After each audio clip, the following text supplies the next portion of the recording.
But you know, if you talk all the time, you'll never hear what anybody else has to say. And therefore all you'll have to talk about is your own conversation. The same is true for people who think all the time. That means, when I use the word think, talking to yourself, subvocal conversation, the constant chit-chat of symbols and images and talk and words inside your skull.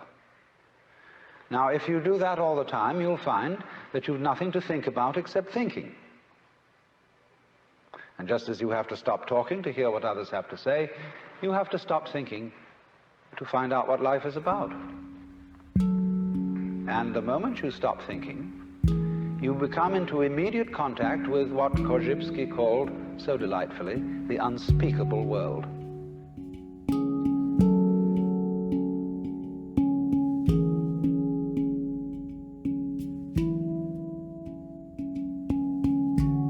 How did you manufacture the consciousness which you needed to do that with? How did you train your fingers? You know, you can with these dexterous thumb-finger meeting instruments do all kinds of skillful things. But how did you arrive with a hand like that?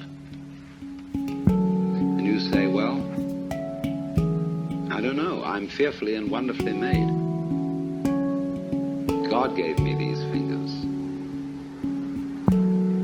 And I have accepted them from God as talents, as gifts, and I'm supposed to do the best with it I can. But in all this, who are you?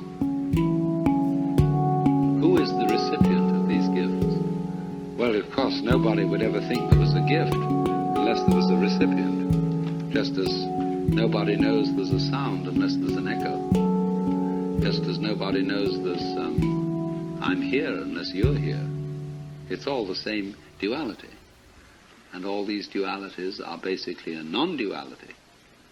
That is to say, they are one process under the surface, diversified.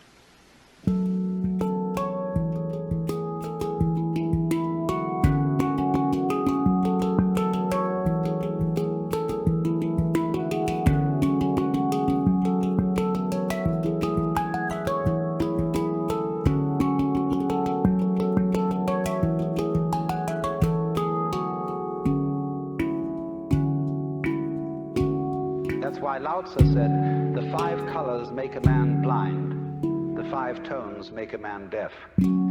Because if you can only see 5 colors, you're blind.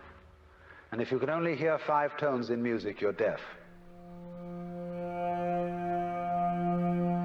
The world of color is infinite, as is the world of sound. And it is only through stopping, fixing conceptions on the world of color and sound that you really begin to hear it and see it.